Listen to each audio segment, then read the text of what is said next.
Earlier this week, I told my son that I was going to get a chance to talk to, and he's only 10 years old, but my son and I and my family, we've been going to these conventions for quite some time. And I told him that I was going to talk to one of the guys that put together BLERDCon, and he was really kind of excited.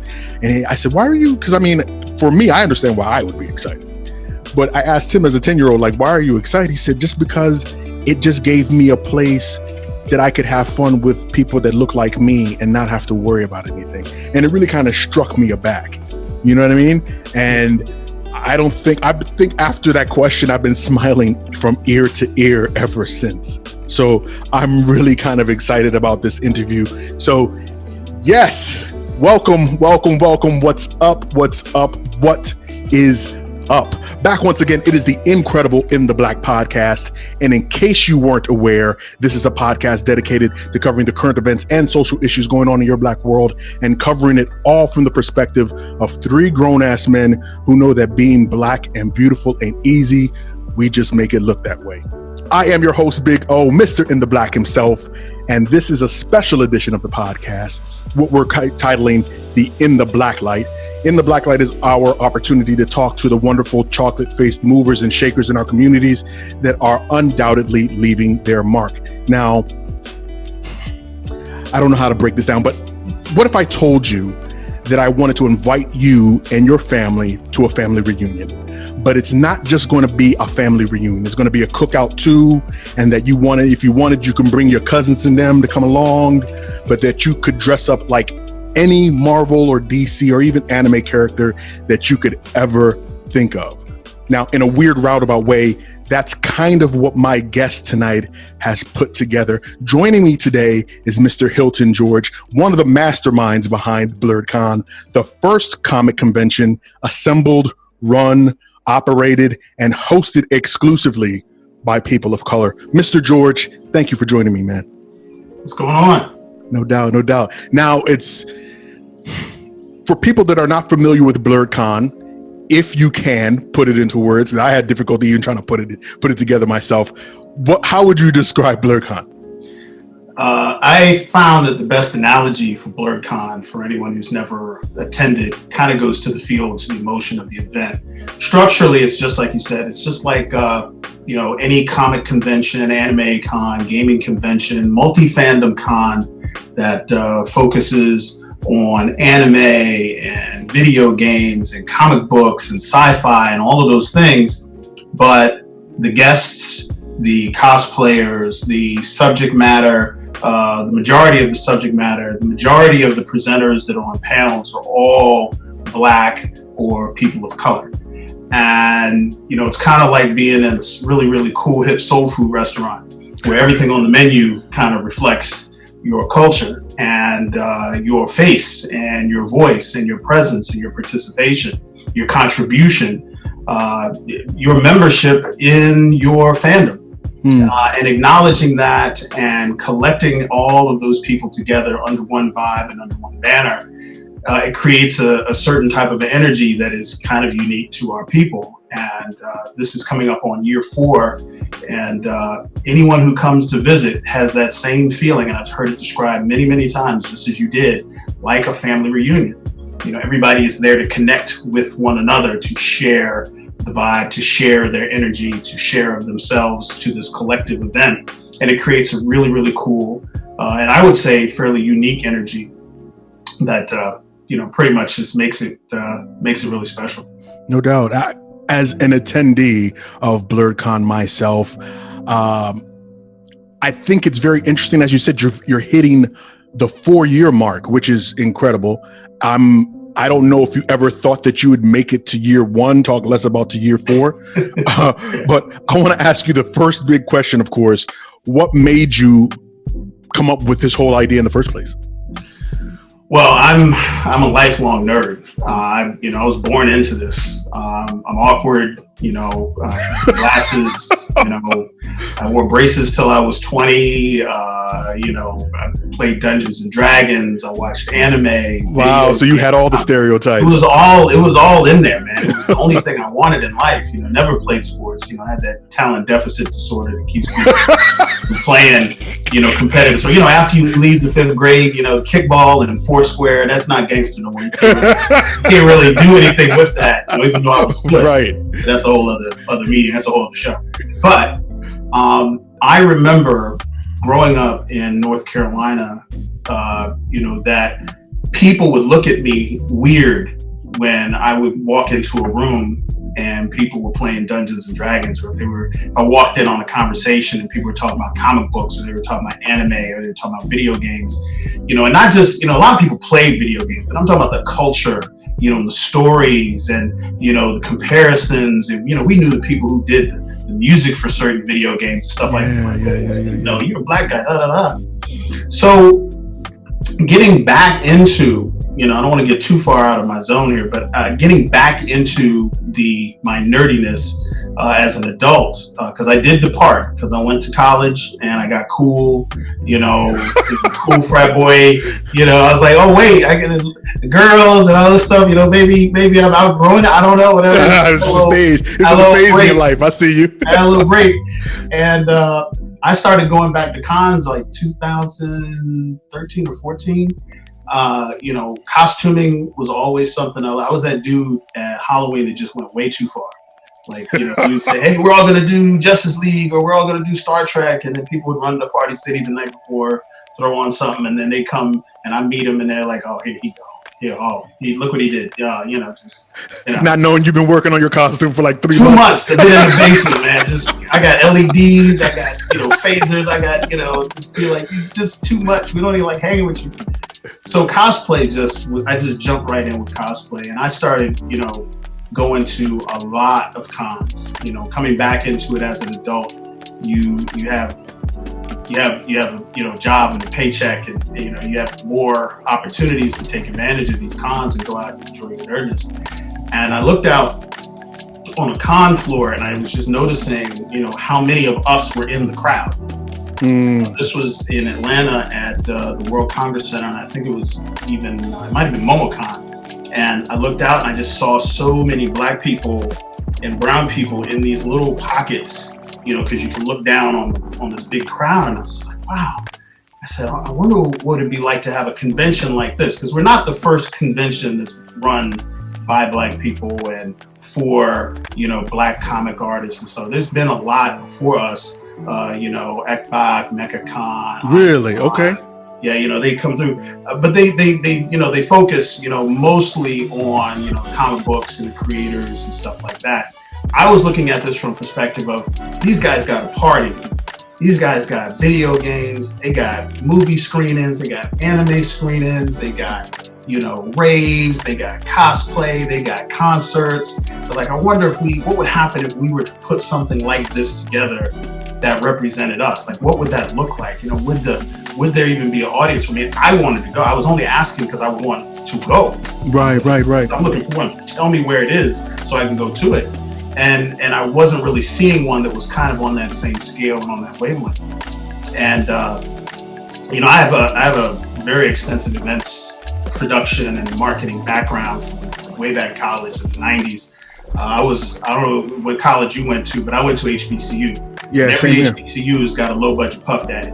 And he's the dude that's always doing the after parties, and he's always hanging around at home. You know what I'm talking about? Yes, indeed. That's me. Yeah. Okay. Me. So I did I was doing everything from fashion shows to step shows, to concerts and parties and pajama jams. That was just kind of my. You were the man that was connected. I see you. I was a problem, man. I'm telling you. Okay.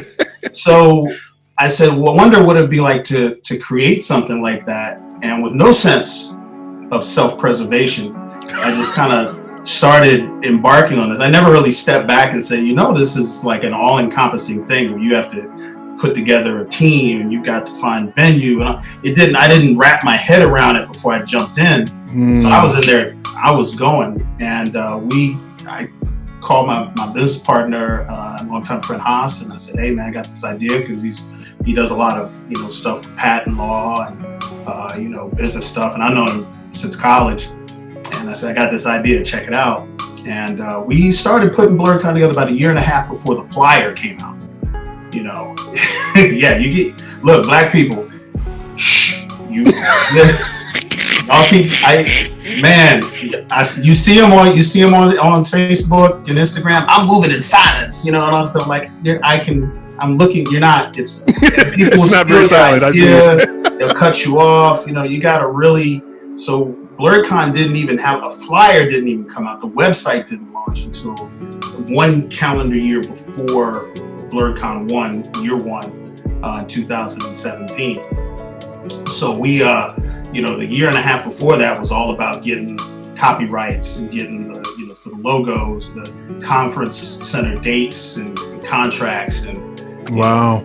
You got to have all that stuff ready to go. By the time you saw the flyer, the website was there, the contract for the place was there. The flyers were designed, the T-shirts was on Shopify. And we went in and gathered up a team. It was kind of like Ocean's 11. We kind of we got a grease man. We was putting all these people together with these different skill sets and just kind of jumped headfirst into it. And year one, I've never started a con, so I can only tell you what people told us. Like in the feedback panel for year one, people were coming up to the mic and saying, well, this is my first BLERDCON.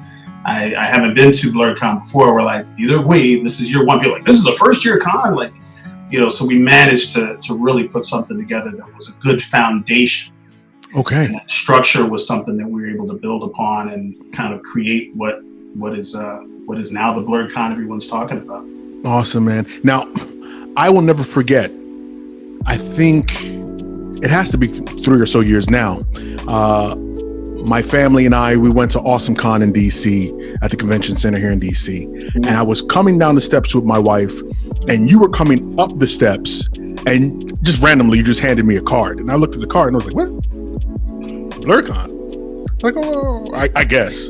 And I went down. That was my MO. Yep. Black here. Yeah, right. So I talked to my wife, and I'm looking at the card, and I said, look at this. You see, there's a black nerd convention. Man, that thing's gonna be bootleg, man. Ain't nobody going to that daggone. Ain't nobody going to that. So it leads me to my next question. How were you able to fight, I guess, the tropes and the stereotypes that come with being black and trying to operate a business? Because, anyway, I've asked the question. You go ahead and take it from where you want to take it. Okay, so it's a two-part answer to a one-part question. Okay. On one half, we learned, and this is not just for year one, but we learned to carefully and methodically embrace even the things that are stereotypical about black culture, black people, or what people might imagine a black con to be. I'll give you an example. I think year two was the first time we did the barbecue. Okay, and the barbecue really stood out. It was so funny because I was thinking to myself, like, how can we take this very structured, very fixed history, set of fandoms, video games, anime, you name it, and how do we throw that black top spin on the ball? I will say this, man. Year two, we went to BLERDCON, and this barbecue that Hilton is talking about, it is the blackest thing that you're going to see at any convention, and I don't mean that in a negative fashion. It felt so welcoming, even though there were so many different types of people there, and we're all under one type of umbrella, if you get what I'm saying. So it was, my wife and I afterwards looked at each other and said, this is effing ingenious to have a freaking barbecue. It was one of those things where when you were handing out flyers and barbecue was on it, or if you were talking to somebody, especially black people, about the con, and you got to the part where you talk about the barbecue, the promotional spin went from a convention with a barbecue happening during the convention to a barbecue happening with with a convention happening around it. Like, it was an amazing turn of events to watch people just grab themselves in their 23andMe and just like, did he say a barbecue? Oh my God, Frank, come over here. You gotta put that down. He said, oh, tell him what you told me. Like, I didn't think it was gonna be that serious, So I was like, oh, we're gonna have, it's gonna be a DJ out there. We're gonna have some benches. We're gonna have, Uncle Frankie with the Crocs and the, and literally when you went, you saw him. There was Frankie. Yeah, he was making the barbecue sauce with the Colt 45 and everything. It was this family business. We got to come with the big, barrel. The smoker. He had the big smoker out there. Big smoker and everything. Like all of Arlington, they must have thought it was a 5-alarm fire or something. Yeah, boy. It was like the spices was in the air. But it was things like that where, and it's astounding to me because I didn't think that I would be the first person to do this. I'm waiting, the first 3 years, I'm waiting to step on somebody's idea. You're waiting for somebody to send you that cease and desist. Yeah, I'm waiting for somebody to just go, oh man, remember they did that barbecue at Colossal Con? This dude, he trying to bite, look at this. But it had never been done, it had never been attempted, it had never been structured. And it wasn't difficult because all I did was say, hey, I remember what the barbecue culture was for me in the South. We just need some music playing over here. We need some ribs over here in the smoker, Frankie with the Crocs, and somewhere to sit. And that'll just happen as a scheduled time during the con. So you have like the barbecue, which was like a real black top spin on the anime convention, the video game convention trope. Then you had, we did the brunch, which culturally in the DC metro area is a very, very black thing. Yeah, it is. We really, not every city does it, but I mean, here that was like, oh, you really doing black? Like, so we sprinkled these things in, and people really, really, really got excited. So, while you might have somebody speaking in the abstract about a barbecue at a con that was run by black people, in the same way that people used to joke about a black president in 2000. I see you. You know what I mean? It was like this sarcastic Chris Tucker thing, blah, blah, blah. Then it happened and we're like, oh, okay. Damn, this is possible. Yeah. Right. So embracing some of the things that could be very easily seen as lampooning or stereotyping, like if someone were to say in casual conversation before BLERDCON happened, like, yeah, black people had a con, there'd be a barbecue, and we'd be like, yo, that's what's up. Now we're like, yeah, that's barbecue. And then, right. So, and then just with this last year, and I think this is probably the blackest thing I've ever put into the con structure was the barbershop for this last year, and were you not aware of the barbershop? Did I miss that? No, my bad. I might have come before. You sneaky dude. I see you. So so I'm on this tip. I'm like, okay, if we have a barbershop, one, I'm just thinking being practical because I know there's a lot of people who have cosplays that have haircuts associated. If you're doing a Blade cosplay on Friday, you got it. Aqualad cosplay on Saturday, you got to get your lines and all this stuff right, and everybody's not a barber. And I know there's a lot of brothers come to the con, by the time they get there, their edges are all jacked up. That's the last thing you think about. Right. And your barber it's a very personal relationship, so you don't go to another town. You're right about that. You don't have an appointment, you're going to stay there for 3 days waiting to get cut. So I knew people would need haircuts. I didn't know if they would buy into it. But when we put the barbershop there, the barbershop sold out. Like, people were lined up, brothers were cutting hair. And I liked it because, not just because of what it said aesthetically, but I think that it wasn't just entertaining, it was nutritious. Hear me out. Expound on that, yes. You can say, like the barbecue, and you could say, like the brunch, and you could say, with the barbershop, that these are things that aesthetically exist in the black lexicon. We all have barbershop stories. Like, I don't think you could ever run into a black person over the age of 10 who doesn't have some experience in a black barbershop. Gotcha. But it's grooming and it is community maintenance. You have maybe an elder or a compatriot, who is grooming you. They are servicing you. This is people, caring for one another. Let me get your edge right. Let me get your fade right. Let me do your twists. Let me get your lines. Let me, make sure we get to, let me do your beard and everything like this. So here you are coming into maybe your first convention. A lot of Black people are getting introduced to the yes, indeed. I'll give you that. And you might not have really felt connected, but then you go in and you sit there. Somebody, these brothers literally putting their hands on you. Yeah, you see these familiar things. Yeah. Right. Yeah. And you get in this conversation. They find out who you are. You're talking about Naruto. It's this. It's a bonding thing. And I think people came out of that, and I didn't know if it was going to sell or not. I really had no idea. So I didn't even schedule the barbers to set up for Sunday because it's like, how many? It's the last day of the con, slow day, whatever. Yeah. Saturday they came to me. They said, "Hilton, look, we wanted to know if it was up. If you would let us, could we set up on Sunday because we still got one haircut?" And I'm thinking to myself, Sunday, people getting on the plane. What do they? Right. What do they need a haircut for on Sunday? Right. People wanted to cut. It was just one of those things, and it was men, women, everybody who, So we're going to be expanding on things like that. So anyway, 2-part answer to the first part question. We embraced it. Okay, that's us, that's Black. But then at the same time, we tried to avoid the negative stereotypical things.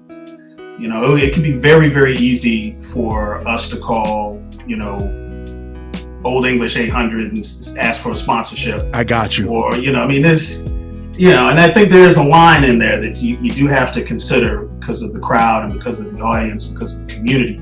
We want everything that we do to help bring the community together and bond them so that when they leave BLERDCON and they go to AwesomeCon, and they see each other, oh, hey, man, I'm from BLERDCON, and you start seeing more and more Black people kind of collecting and connecting at cons that aren't BLERDCON. I see it at Dragon Con, I see it at AwesomeCon, New York City Comic Con. They're having more, Black themed shoots and gatherings and meetups, and that's the community. And we have to be part of building that. So anything that builds the community and is nutritious to the community, we're going to make it happen. 100% on it. Stuff that wasn't, we kind of let that go by the side and say, we'll let somebody else do that. No doubt. I want to take an actual question from one of our listeners. Nick asks, what has been the biggest challenge of assembling this?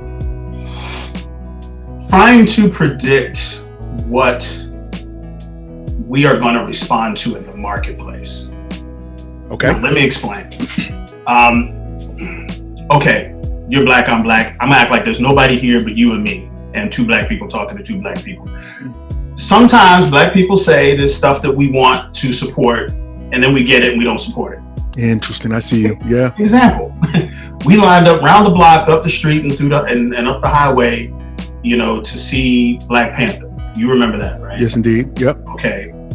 3 weeks after Black Panther came out, we had a Black woman directing a fantasy novel movie, produced by a Black woman over Stitch Time, and we did not support that. We were not there. We were still in line. You can look across the theater and see the line for that one. Like, okay, I'm going to see Black Panther for the 4th time.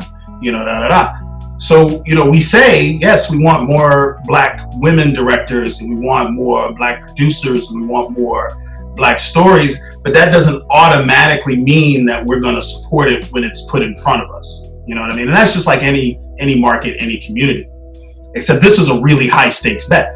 You put $100,000 of risk out there as an individual. I get you. That's a law degree. I can either go to law school or I can do BLERDCON. It's a heavy thing.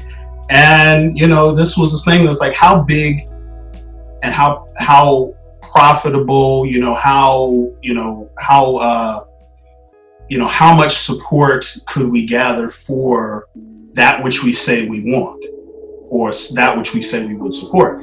And so that risk was hard, and there were a lot of people who didn't take us seriously, who really thought we were, we flew in from Mars and we were either going to evaporate as soon as the last person bought a ticket. We're going to throw down the ninja smoke pellets and disappear. I don't know. Right. I don't know. You look. John ruling that whole fire joint. Man, listen. I had no idea how many conventions and nerd events that have started and to take form had flamed out or bottomed out or burned out or whatever, for whatever reason didn't happen, for whatever, I didn't know. So it just didn't seem real to me when there were some people really skeptical, like, what are you doing? What? Like, I don't know.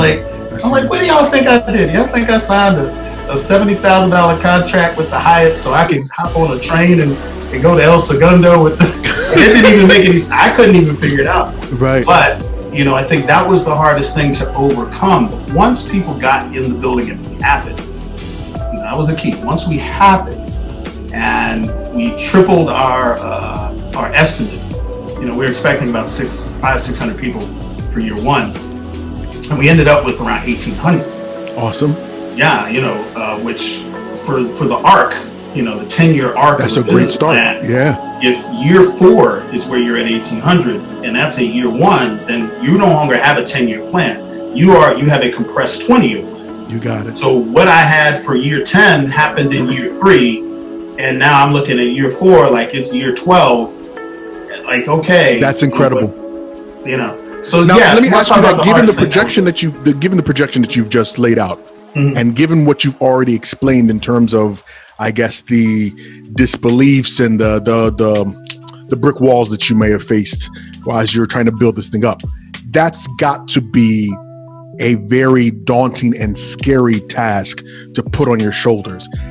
For somebody that's an entrepreneur that may not be trying to build their own con, but may just want to start their own small business, can you explain to them how you were able to overcome those fears? Because putting 100,000 on the line to see your dream come to fruition, that can make a lot of people's asshole pucker up. That's a scary thing. So if you can talk to that a little bit.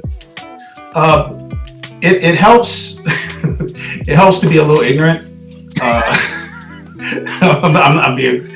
Listen, God looks after fools and babies, and if you got a little bit of one or the other, because if I honestly can say that if I knew 2 years before year 1 all of the implications of all the risks that were there for everything I was signing and all this stuff, if it had all really hit me as someone who maybe had years of experience doing conventions and all this, I can't swear that I would have done it. Wow. I can stand here and get on my soapbox. Yes, any sacrifice, but it helped that I was freed enough by what I didn't know to focus on my passion and focus on my goal. And most of the things that we see as obstacles in a small business, and this is my 4th in my lifetime. 4th business that you've tried to put together or attempt to add? Yeah. It's I've always had something else I want to do. No, I get you. Most of the obstacles that we see as one big mountain that sits between us and what we want to do or what we want to be actually trickles down one pebble at a time. The mountain gets smaller the closer you get to it. That's just the way it works. But we can't see that from square one. You got it. And most of the things that we want to do in life, we look at this big mountain and we just oh my God, I can't climb that. But what happens is that as you 2 years, 3 years, 4 years down the road, as you're building up to this event or building your business or whatever, your hurdles, they come at you and you either go around them if you can't traverse them or you go over them if you can. And they're pretty gradual. And if you keep focused and you got energy, people will buy into your idea and you will get support. Another thing that helped is that we have a community. And I didn't know this when we walked in. You talk about the ignorance of babies. I did not know that there was an entire community of convention runners that were connected. They have meetings and they have conferences and they meet up at cons to talk con shop. I never knew that existed. Wow. 1 year before BLERDCON year 1, I think it was 2016, I went to one of these conferences out in LA and I met 150 con runners, con owners, con chairs from all over the world who had anime cons mostly, who I stood up in the conference, 100 people, and I said, "Hi, my name is Hilton. I'm doing a con that hasn't happened yet. I don't know what I'm doing, so any wisdom you can impart to me will be greatly appreciated." I'm assuming that you were the only black person in this whole. No. Lee was there. Okay. Look, there ain't but about 5 of us. I'm not even bullshitting. There's like 5 of us. I'm not saying now if you go down the volunteers and right. you see more, but like con runners, department heads, that kind of is like 5. That's gotta be weird though. Like to be in a position or to want to be in a position where you can make decisions and have the power and not see anybody that's talking your talk, if you get what I'm saying. Mm-hmm. Yeah. Well, and I'm just talking about the fact that they are black. They're not the black people I'm mentioning in the community that I'm discussing were not con runners who have black cons specifically. They were black people who were running Otakon and working in the infrastructure of KatsuCon, I see you. AwesomeCon, and Anime Expo, and that sort of thing. And it was very interesting to see that there was a thirst in the community, and I'm not just talking about the black community, but in the convention running community, to do more to diversify and be more inclusive. But they don't have what's known as the institutional DNA to do that easily.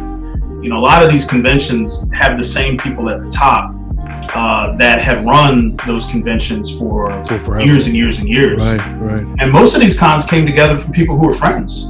So, if you got a con that's coming out of, Pennsylvania, central Pennsylvania as the origin, there's a lot of black people there, and you probably don't have anyone in that core 10 or 15 person group that started the con and is now in the board of directors. So when you go to get something approved, like, okay, what are our guests going to be for this year? Everybody just draws from their own experience and their own fandom. So stepping out of that and say, well, let's pick somebody black is not instinctual. It's not easy. I see what you're saying. So when they see me coming, they're kind of like, wow, show us how to do this. If you do this and you show us that it's profitable, that people will support it, then it's easy for us to go back to our old heads and sell it. And say, okay, wow. So I don't know how many cons you go to, but there's a lot of conventions out there now. So are you really saying that you have to go out there and teach people how to be diverse? It's not that simple. They have to observe. They'll give me their knowledge. Hey, this is how the best way to set up security and the best software for tickets and yada yada yada. Gotcha. Your volunteer structure, all of that stuff. But then they'll sit back and say, okay, this actually got black in the name, Black Nerd Convention. Right. Let's see what happens. And they're like, whoa, look how many people came out. The people who are not members of the black community, the what do we call it, the allies and the connected community, I got you, came and weren't uncomfortable. So me as a con runner that's non-niche, I can sit back and say, so there is a way to do this without alienating my core audience. I got you. And the thing I always say, if anyone ever asks me, and they have, I'll say, everybody likes to do stuff that black people like to do. You're not going to do anything for the black audience that like your white attendees are going to go, hip hop? Yeah. That's your rave? Oh, no. That's not going to happen. Yeah, it's arguable at this point now that black culture is almost synonymous with pop culture. So, I mean, to be able to throw that, I get you. I see it. Let me ask you this question. Is another question that we got. And as you were referring to, I guess, your guest lists, Lori asks, how do you choose your guests? Because I know you probably hear all of the suggestions all the time about who they want to come to the con and so on. How do you guys narrow it down and then say, okay, we're going to put the effort to try and get that person? It's actually, it runs on two polar opposite ends of the spectrum. And I think because BLERDCON is the kind of convention that we decided it was going to be, we get to work both ends of this. So let me explain. The natural equation for guests, and this is cosplay, celebrity guests, voice actors, what have you, is to find individuals in the fandom who are at a certain level of popularity, have a certain following. And the idea is that if I book this guest to come to my con, they're going to bring a certain percentage of their followers are going to want to come. I see you. Because they're going to be there. They follow their fandom. And that's, you know, and that's how you look at return on investment. Like, okay, this person has 450,000 Instagram followers. You know, if I could say that 5% of those are going to come that wouldn't otherwise attend the convention, then the financial investment of that guest pays for itself in the best case scenario. So we got that natural equation that we do look at. But at the same time, we have a mission.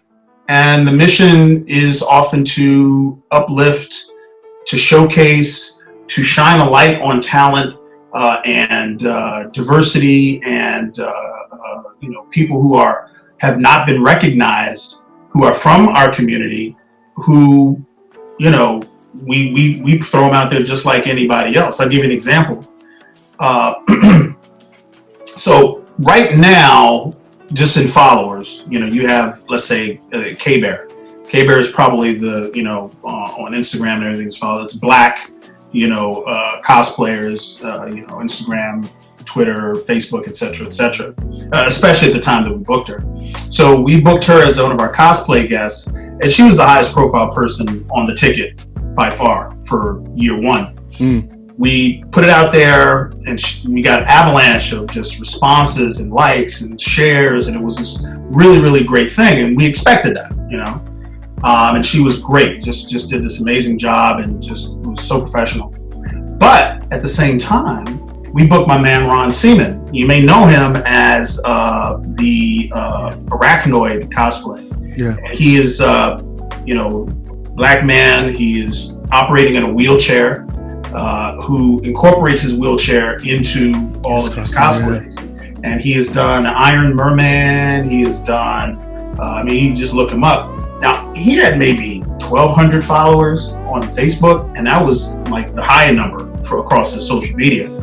We booked him and did his announcement, and we got just as much hype and just as much of a bump from showcasing that which people had not known. You know, I'm sure there wasn't a lot of people who knew him, but when we put him out there, we got just as much of a response from him and his promotion as we got from K-Bear, who has the big Wow. Okay. This is a weird thing, you know? Yeah. Right? So this, again, you know, it's all about being nutritious to the community, what feeds and grows the community. And those are the two, like, main things. We also try to look at region. We try to take and say, okay, if somebody's coming from New York, Philadelphia, somebody from Chicago, somebody from West Coast, somebody from the Midwest, international, which, you know, as you know, with this president, has not been the best. Yeah, I get you. Really hard with visas, so we haven't really been able to do international like we wanted to. And we try not to repeat. I think there's enough of us recognized and unrecognized that we can, you know, have a new lineup across the board every year. Now, we might get to a point where we start doubling up because people grow, opportunities change, and they get different from you want. But that's really when we look at guests, you know, what do we got? You know, who are they bringing to the table? If you're a cosplayer and you're known for your makeup and your wigs, you know, okay, then we might need somebody who's good with armor and performance. And then maybe somebody who's, you know, good at sewing. And, you know, so we kind of have that diverse, because they also got to judge. And the judging panel has to be respected if we want the decision to be respected. I get you. Especially if there's people who are kind of like, hey, I feel differently than what you I get you. Yeah.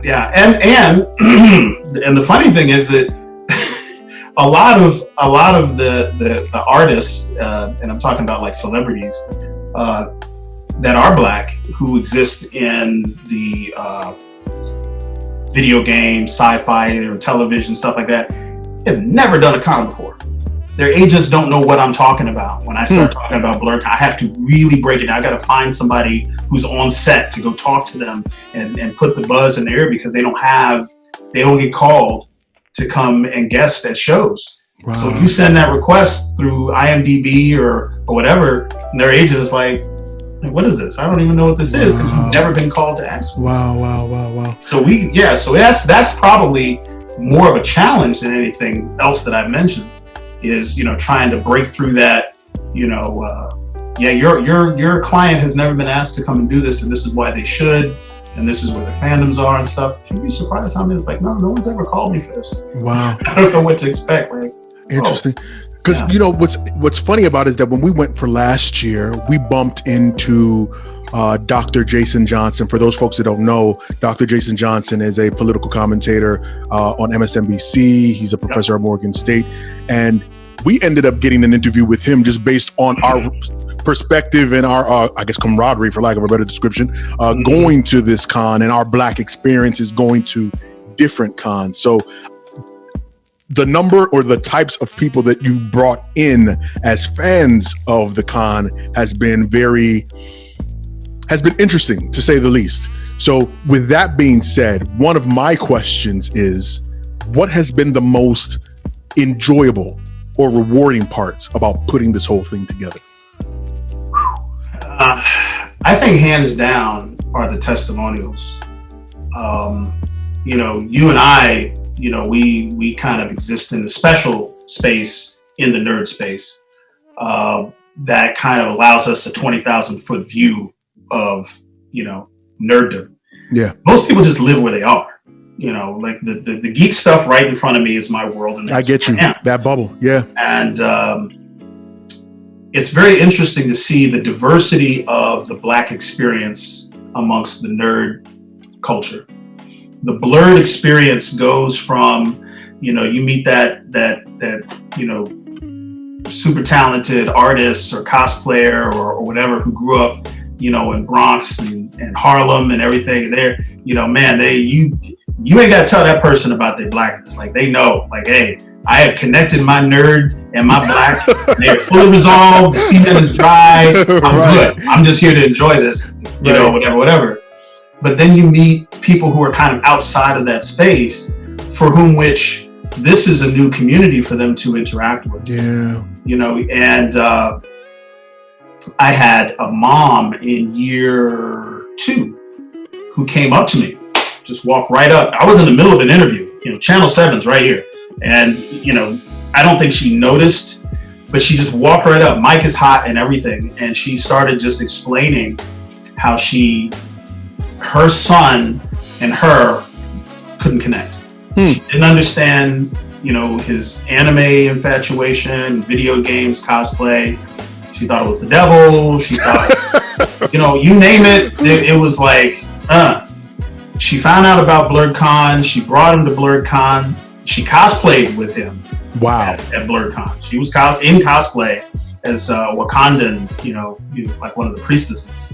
So she's got the facial art and everything. And she said, I came here with him and I watched him moving through this space, and she said, I feel like I'm meeting my son for the first time. Jesus. Because he has come out of his shell. He has come out of his closet, if you will, his nerd closet, in a way here that he's never been able to do with me at home. And she was like, thank you.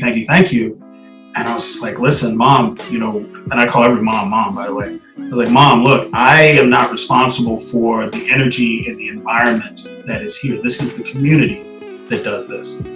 We created the space, the physical space. The video games are over there. The programming is over here. The schedule is over there. The vendor hall, we put everything in place. The community came in and decided to connect and decided that we're gonna just spread love. And this is what this community does. So if you see this community being promoted anywhere, don't put it on BLERDCON. You see it promoted anywhere, that's what we want you to embrace. Now, we're happy to have you come back. Don't get me wrong. Right. And I want you to be a loyal BLERDCON attendee. But this community exists outside of BLERDCON. It existed before BLERDCON. We're just nurturing it. We're gathering it. It's like a plant. We're gathering it. We're watering it. We're singing to it. And then, And everybody in around for like a 5 foot, 6 foot radius is crying because it's like, ugh, and it was kind of like those stories abound, and you only get them, you get them in these little pockets, these little 5-minute vignettes for 365 days of work. But it lets you know you're on the right track. It lets you know what you're doing has value, and that this is worthy of the sacrifice. So yes, definitely that. I can't lie to you, man. My wife, my kids and I, we bond through our love of geekdom, anime, cartoons, all of that stuff. And that's our thing, right? And my wife tends to look at it from the outside, looking in on us. And I took her to AwesomeCon took her to AwesomeCon, and she wasn't really about it. It's like, oh, okay, I guess. And then I think for year 2 of BLERDCON, I said, okay, I want to go to BLERDCON, invite the kids. Her brother is a nerd by extension as well. I invited them. They're in New York. They came down, him and his fiance at the time. And then my wife was like, okay, I guess I'll come with you guys. And after the whole con, I asked her, I said, how did you feel about it? She's like, if this was what nerddom was like for me, if nerddom was like this for me growing up, I would understand completely where you guys are coming from and probably feel more comfortable about it. She as someone that's not a nerd, she raved about it. Raved about it to the point that she works for, I'm telling her business, she works for Comcast and government affairs. So she told them about, hey, maybe this is something that we should look into, because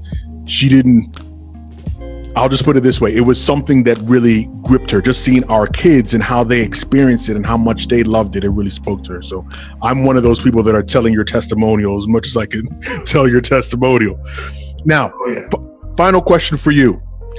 We've talked about the business aspects of it. We've talked about the fears. We talked about the pitfalls and some of the growing pains and all those things. Now, for an entrepreneur, as someone that's trying to get their feet off of the ground, what advice from building this, seeing where it's going, what advice would you give them? Because like we've already said, it can be very daunting. It can be very scary. Some of these things are actual challenges, and some of them are mental challenges that we put on ourselves. What advice would you give to entrepreneurs trying to start their own thing? Okay, this is going to sound negative, and I don't want to sound negative. Jesus Christ. It was all going so well. You know, we were building it. Pull that Jenga block right out the bottom. This is not for everybody. Okay? And I think over the last 15, 20 years, I joke about being a low budget Puff Daddy, but, the Puff Daddy persona, everyone is striving to have some type of a side hustle, or something that they own and everything. Everyone's not in the position to do it. And I'm not saying the desire is not there. I'm not saying the drive is not there, but it requires a commitment and a sacrifice that everyone is not prepared to make. I see you. And people think that I'm, this is the kind of advice when someone asks me directly. And I want to be direct with people because I would want someone to be direct with me. And I said, look, if I know you and you don't have what it takes to commit to something that requires commitment, I don't want to see you fall off the tree. I don't want to see you step over the ledge. I got you. It requires you to forego that which you want in order to have what your goal is later down the road. You've got to forego short-term satisfactions. I had to give up cosplay for the most part to do BLERDCON. Yeah, I've cosplayed maybe 3 times in the past. Oh, cry me a river. Come on, man. I mean, look, this is the reason I got into it, man. I was a costumer. I can't do it anymore. I can't. I can't cosplay at cons like I used to. Hold on. Because people want to talk BLERDCON. I don't want to go off on a tangent, but please explain that. Why can't you, as the man of the con, not be able to cosplay? Okay. Prime example. My favorite cosplay character to cosplay is Deadpool. Okay. And I can't. Somebody comes up, to the table, or someone that I'm getting access to. I can't be in full Deadpool cosplay having a conversation about serious business with somebody who's someone's agent. I get you. That kind of thing. I see. Even people who operate in the space, still you have to have a certain amount of. Just a little, you got to maintain a little bit of business foundation. I get you. And it's like, okay, I'm going to go to Dragon Con. I'm going to go to MomoCon, and I'm going to go to New York Comic Con, I'm going to go to San Diego Comic Con, and I'm going to network, and I'm going to be going to these events. If I'm going to cosplay, I'm going to have to carve out a very narrow window where I know I'm not going to talk to anybody. I'm not going to talk business. I might not even identify myself, which means if I go into that con space and I see an opportunity that with me and my regular nerd clothes might be able to take advantage of, I have to forego that. I can't. Yeah. I'm looking crazy. I can't just walk up on somebody and try to explain who I am and all this. So I pretty much had to give up cosplay. I don't have the time for, anime like I used to. These are things that I know there's people who want to get into the con world aren't willing to give up, because we have done some people a disservice by making this look easier than it is. I get you. I get you. We work really, really, really hard. My team, staff, volunteers, and most of that happens behind the scenes. During the con, you'll see us running around and stuff, but we're not leaping over stuff and doing super heroic stuff that the public can see. And so it's kind of hard to tell people. So you have to know. So that's first thing. First thing, you really have to know that you're ready to sacrifice and commit to do it. Because if you're not, it's just not going to happen. It really isn't. And that's not just for cons. That's pretty much anything that you want to do business-wise. What are you willing to sacrifice? Second is you got to find resources. You got to be willing to connect with those resources. Nobody can do this as an island.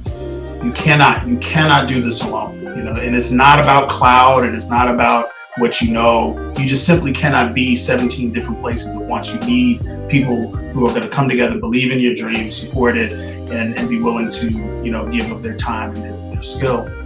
And the last thing, is to, really make sure that you're sure of what you want to do. I think there's people who kind of see some fads like, oh, well, this is something over here that's fun for me, so I'm going to go ahead and just jump into it.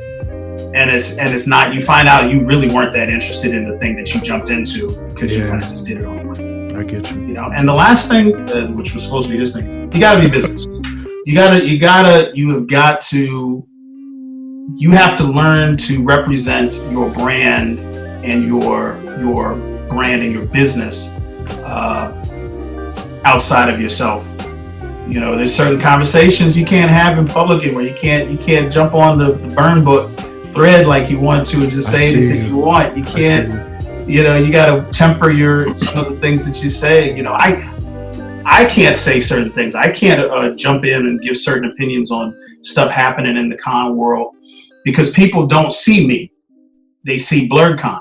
Okay. So that was the question I was going to ask you as a follow-up, is that, are you now indistinguishable from your brand at this point? Yeah, absolutely. Absolutely. Yeah. Is for entrepreneurs, is that a good thing or is that a bad thing? Or are you supposed to try and find some middle ground? No. I think you have to represent your brand in this particular business. Now, there's some businesses where you can hide behind the logo.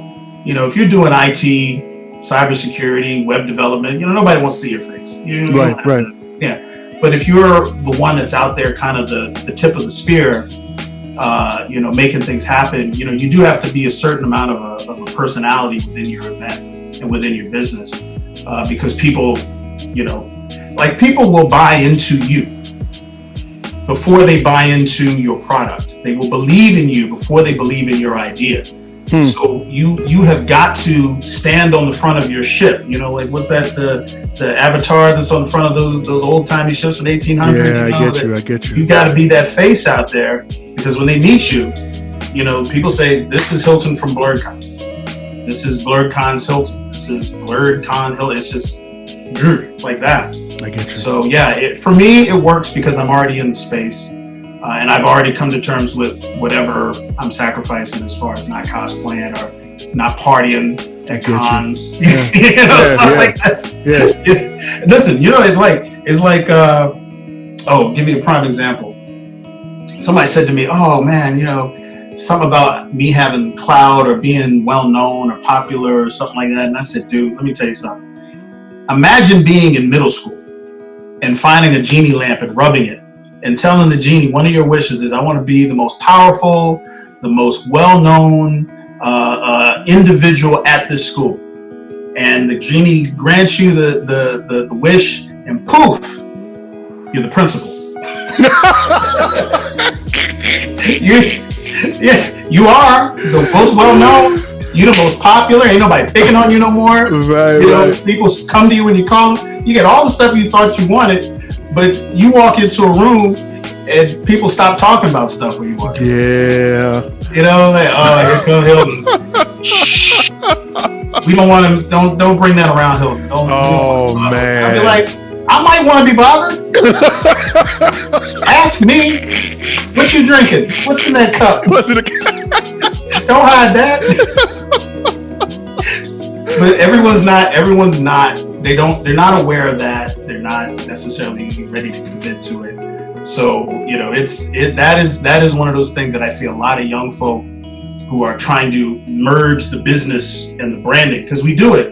The cosplayers are businesses now. DJs are businesses now. The artists, the face painters, all that, yeah. Exactly. And I see some folks, and I kind of pull them to the side. I'm like, look, if you want to be seen as someone who is reliable and dependable and bankable in this particular field that's supposed to be professional, this thing you over here doing, you can't do that no more. Wow. And not necessarily because that's such a horrible thing that nobody else is doing but you, but you just can't do it. Because if that becomes part of your brand or your identity and all this stuff, it's going to carry over to this thing you're trying to build. And you can't shake it after that. Yeah.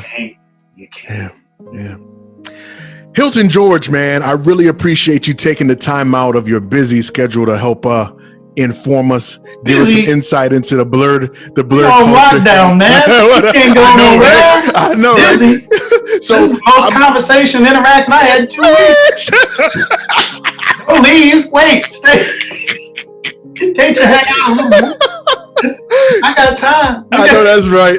Let me ask you this, and we'll close it out on this. But I want you to go ahead and tell folks how they can find BLERDCON, where BLERDCON is, all of those things.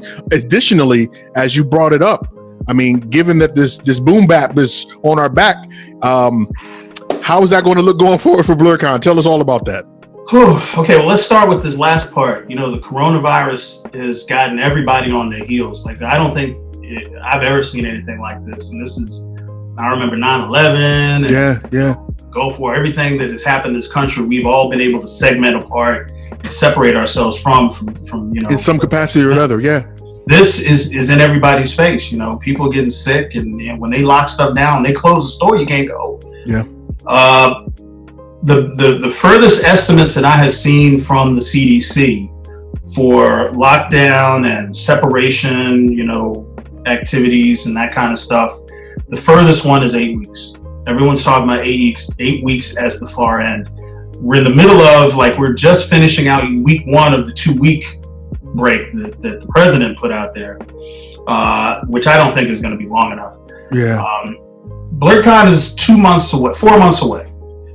The furthest estimate brings us into May. Even if we go into the middle of May, we're still 2 months before BLERDCON. I get you. So the chances, unless something really spins out of control, the chances of things on the current arc of still being like this, you know, toward the end of June, which would be kind of where we'd be in the BLERDCON zone, is fairly low.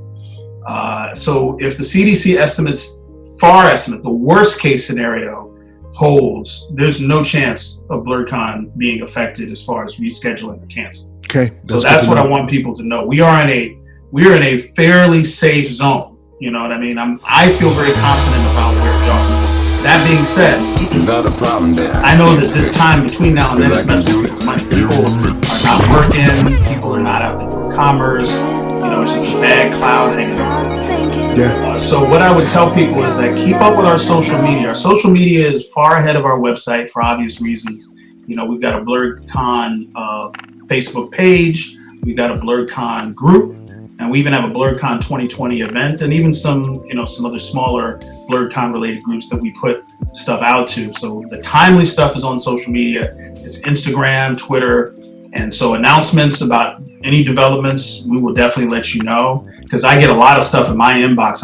I am frighteningly accessible, people. People send me text messages or Facebook messages or whatever, and I respond. They're like, "Oh, thank you for the quick response." So, I'm getting these questions, and me and my team are answering. So if you go to BLERDCON.com, that's the website.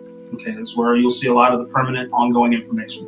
And then obviously the social media is where you can find us. Remember, we are taking place on the weekend of July 17th through 19th in Arlington at the Crystal City Hyatt. Okay, 3 days, 24 hours of programming. And you remember this? We didn't turn the lights. The lights didn't go dark 1 minute. Yes, there's nobody coming to put you to bed at night. So if you ain't got your 5-hour energy or whatever, you better stock up. You got some amazing stuff. The food truck rally will be back. You got the concerts, comedy show, 24-hour anime screening room, and we got this. The VIP is going to be so sweet. I got a whole floor just for VIP. It's beautiful. I'm telling you, man. It's just like, I hated to sound like Trump for a second. I almost did the hands too. You almost did the hand motion. It's beautiful. It's legally, it is amazing. I'm so happy with what's turning up with that, and there's more to come. So if you haven't gotten your VIP golden ticket, do that, because they are moving. They are actually moving pretty quickly. And when we run out, because we got a certain capacity up there. There's gonna be free food. There's gonna be free coffee. There's gonna be movie screenings. We got special programming mixers with the celebrities. That's what's up. It's all going to be right there on that whole floor. You're going to be able to look down on the entire convention, not metaphorically, literally looking down on on the event. So make sure you do that. And we're looking forward to it, man. We're still working hard and grinding everything out. And we want everybody to stay safe and healthy. And I got to say this, man, y'all, I know it's hard. Stay home. This stuff is so contagious. If you ain't got to go out for groceries or gas, or if your job is, being janky and making you come to work, I understand. But I see everybody's social media. I see y'all at the bars. I see y'all at Frank and them's house with 30 people hanging out, playing Cards Against Humanity, and everybody's thinking everything's cool. But I'm telling you, it's not a game. People get really sick. And even if you're not in that zone where you might get sick and die because you're not immunocompromised or you're not elderly, right. You can transmit that to someone who is, because you was playing games, and that's not gonna work. I know everybody wants this stuff to end. Chief of all, me. Nobody wants it to end more than me. Right. But if we don't lock down like we're supposed to, this is just gonna continue and continue and continue. And I'm gonna say it, and I don't think there's anybody who's on this podcast or on the other end of the screen is gonna disagree with me. We do not have the people in leadership in this country to handle this if we don't get it right. If we don't take advantage of this lockdown and these mechanisms that have been handed to us to take control over the progress of this disease, I don't see anybody at 1600, Pennsylvania Avenue that's going to swoop in and do the same thing and fix it for us. You're right. We screw this up, this could be our whole summer. Yeah. So please be safe, y'all. I'm telling you, I love y'all. I really, really, really do. I don't want to lose anybody to this. I don't want to lose anybody. I'm telling you, if you make me come to your funeral, I'm beating you up. They're going to have to pull me. They're going to think of, Hilton is crying over it. No, I'm re-killing this mother. I told him, I love you that much to kill you twice. Dude, I swear. Dude. So that's my PSA. BLERDCON is off and running. And we're really excited, and we can't wait to get up to July and make things happen. No doubt. Mr. Hilton, thank you. Really appreciate it, man. Thank you so much. It's been a pleasure, man. Thanks. It shouldn't have taken us this long to do this. Nah, we can't let it be this long before we do it again. No doubt. Yeah. All right. Fair enough. And I am your host, Big O, Mr. In the Black himself. You can find me on Twitter and on IG at MR_In the Black. And I want to thank you for joining us for this special edition of the In the Black podcast, the In the Black Light segment. We want to thank you. You could have been anywhere else in the world, but you chose to kick with us, and we really appreciate it. Remember, we want to hear from you. Help us continue these conversations by reaching us at In the Black PDCST on Facebook, Twitter, and on Instagram. And as always, informed, intelligent, in the black. Peace. This is the In the Black podcast.